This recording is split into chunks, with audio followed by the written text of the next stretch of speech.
Manchester United won, Fenerbahce won, another really disappointing night for Manchester United, and a night where United had absolutely no control of the ball at any point really. Why did Manchester United have no control, you may ask?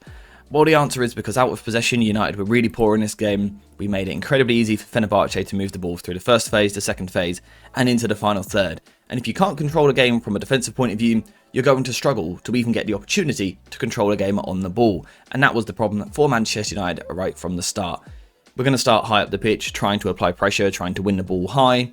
United struggled. Of course, it's a slightly unorthodox front two. We've got Xerxes coming in for Rasmus Højlund. Højlund simply rotated, which is fine. He's had a big injury. It makes sense to be careful with him. Mazraoui in the 10, a really interesting one. But I think at least what you expect when you play a fullback in the 10 is good pressing ability. But we didn't get that at all from United. Now, in terms of the United high press, we know it's questionable at the best of times. But we know the aim tends to be to try and lock the opposition to one side of the pitch, to force them into kind of these small-sided games where we then lock on them, we're then aggressive. That tends to be the plan for United, and I would assume it was the same in this game. Unfortunately, our front two, I don't want to be harsh, they've done a terrible job. They've done a really bad job of this. You can see it here. You can see the front two. First of all, they're incredibly passive. They're nowhere near the ball for a start. But the big problem is, if we're trying to force the opposition to play one way, we can't make it this easy. You see, for a moment here, it almost looks like we've done it, because this guy can't pass to the right, he passes to the left. Well done, United, that's good. But you actually see as this player gets the ball, the lack of intensity, Xerxes doesn't get close to him anywhere near quick enough, and he just passes back the other way. So we've completely failed to try and force them one way. And you can see in Rashford's positioning, he's almost come in as though we have locked one side, but we just haven't achieved that at all. So that would suggest the aim was to lock on. You know, Rashford's doing his job here.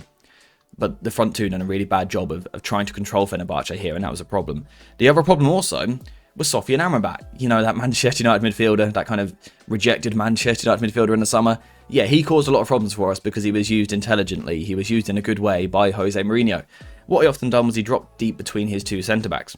And what this meant for the Manchester United front two was they're now even more outnumbered. We've got a front two up against a back three. We don't have as many players as them.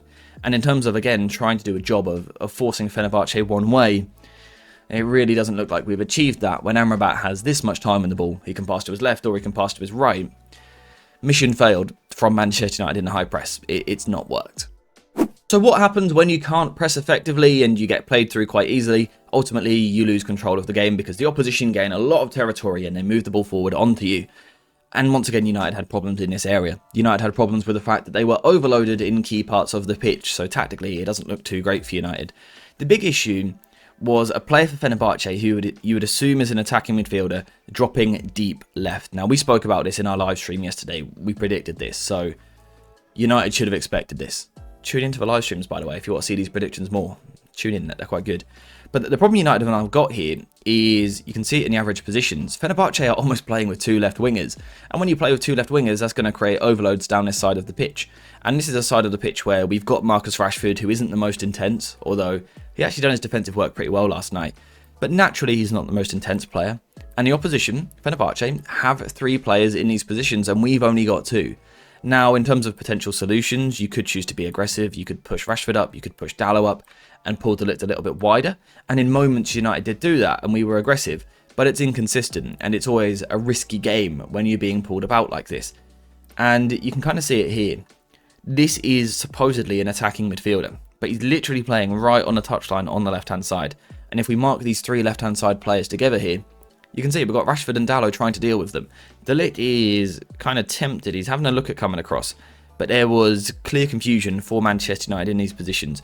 We didn't quite know where we were meant to be. Again here, 3v2 down this side of the pitch. And you know the players were confused when you start seeing Dalot with body language like this towards the manager. Basically going, am I meant to be pressing him, or is Rashford meant to be pressing him? What's the plan here, boss? I don't know what I'm doing. Confusion for United. I kind of expected this shape from Fenerbahce, which is a confusing thing. United should have expected this, but we didn't, and it caused a lot of problems down this side of the pitch. Fenerbahce found it quite easy, really, to pull out into these wider positions. Again, you can see Dalot and Rashford talking to each other. There's a confusion there over what we're supposed to be doing, and it just made it so easy to overload this side of the pitch. And ultimately, when you do that, you give Fenerbahce a chance into the game, and they've got good players. They're going to kind of take effect of that. They're going to take advantage of that. They're going to move the ball forward. Next thing I just want to touch on is almost the general defensive shape from Manchester United that we've seen a lot this season. We saw a goal last night from United which really captured the positives and the negatives of this 4-2-4 shape. We ask a lot, why do we play the 4-2-4? Because it gives our midfielders so much work to do. The answer we always come up with is because if you can win it in these areas, you've got a high front four, you've got the ability to counter-attack. And we saw exactly that in this game. We saw it a few times actually, I've got this noted on a few occasions during the game. But the big one's obviously the goal. People look at it from a positive point of view, we scored it, it's great, we're all happy. But it could have gone the other way. And this is really the pros and the cons of the 4-2-4. This is why Ten Hag uses it, but why it's risky. You can see the 4-2-4 here, the front four clearly there. You can see the space in midfield. Garnacho is high up the pitch and it leaves space on the outside, on the far side of the midfield. A problem for Manchester United. More of a problem though when Garnacho starts gambling like this. He thinks Amrabat is going to play the ball across the pitch, so he starts gambling Garnacho. He tries to go forward, but actually Amrabat moves the ball inside. And look at the space there. There is so much space in the Manchester United midfield. This could be a real problem for us. If they get the ball wide, we're in a lot of trouble here. This is a negative side of the 4-2-4. Look how many Manchester United players have been taken out of the game incredibly easily. Now time for the spin on that, the positive. When you do win the ball here, and Ugarte does exactly that, and he does really well on this occasion, I thought it was an improved performance from him. Wins the ball in these areas, and it means that when we attack, we do then have that high front four. So I just think tactically that is something interesting to point out, that you see the positives and the negatives of it. It's not that Ten Hag is doing something crazy, it's just high risk, high reward. On this occasion we got the reward, which is good to see. But generally speaking, it weren't great. Off the ball, United didn't control the game, and we had troubles on the ball as well. Now, the on-the-ball side of the game from United is quite interesting. Now, I haven't been on social media post-match just yet, but I get the feeling a lot of people may be complaining about United failing to play through the press, and often, therefore, sending the ball long. And yeah, that was the case. United did often go long. But let's not pretend that's something new. We played a game against Brentford the other day where United were actually quite good, and we went long on a regular basis. We went long to Højlund, who brought the ball down really well, brought others into the game, and we attacked from there. Last night, we tried a similar game plan. It was a similar approach to the Brentford game. The execution just wasn't there. When I say similar, Onana actually attempted less long passes last night than he did against Brentford. So to say we were suddenly long ball is incorrect. It's a pattern, it's a theme. It's something that United like to try and do. We bring a lot of players deep. This goes back to last season as well. We bring a lot of players deep into these positions. And what we are attempting to do is draw the opposition onto us, like so. Because we know if we can go long, get on the second ball here, we've got space in midfield, and now we can get four players quickly running at the opposition. That's exactly why we play in this way. The big problem was, unfortunately, Xerxes had an absolute nightmare. He had a terrible performance. He didn't really win his battles, he didn't make his touches stick, his passing was poor. He had a couple of opportunities to play really nice passes in. It didn't happen for him, it didn't happen. He seems a little bit low on confidence at the moment. He doesn't really seem like he's... I don't want to say he's not up for it because that's perhaps a harsh thing to say. But games are bypassing him a little bit. He's a bit too easy to brush off the ball. Something needs to change for him. Obviously, he's a new player at a new club. We'll give him time. But after a positive start at the club, I think he's going through a bit of a tricky spell at the moment. So hopefully he kind of gets through that.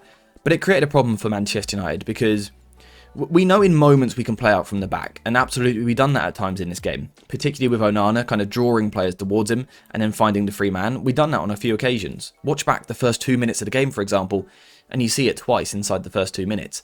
So United had moments where you can play out from the back, but of course we know we're a side that also, at times, like to go long, and we like to play on that second ball.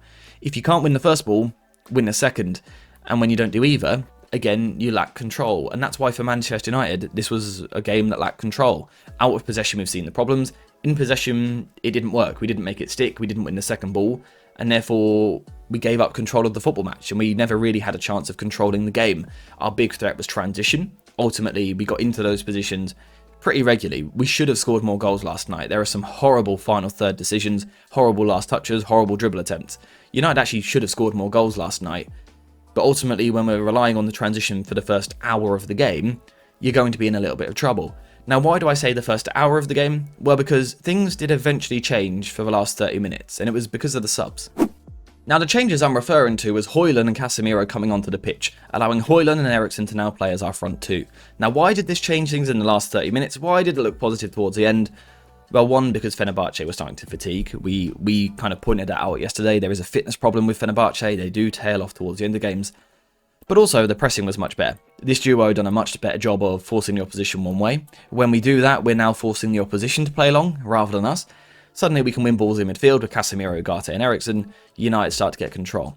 Also, on the flip side of it as well, when we were playing out from the back and going long, Højlund was winning his battles. He was winning the first ball and sometimes winning the second ball as well. And ultimately, when you do that, you instantly get up the pitch. Once United are up the pitch, we then try to settle in that formation that we've seen in recent weeks. The sort of back three formation like this, the three at the back, two in midfield, kind of a box actually in midfield like so. This is what United were trying to do. A lot of the approach was quite similar to Brentford. It was just simply when certain players were on the pitch, it didn't work at all. When we made changes towards the end in terms of personnel, it worked much better. So it's a really weird game for Manchester United. Like I said, a complete lack of control, and a lot of that is on the players, but also a lot of it is on the manager as well. Ultimately, United were nowhere near good enough. Another point. We need so much more than that in Europe. It hasn't been good enough for United so far this season, but that is where we are. So there's not really much more to say. Those are my thoughts on the game. Let me know yours in the comments down below. But apart from that, we are finished for today. So thank you guys for watching. Hope you have enjoyed it. And as always, I'll see you in the next one.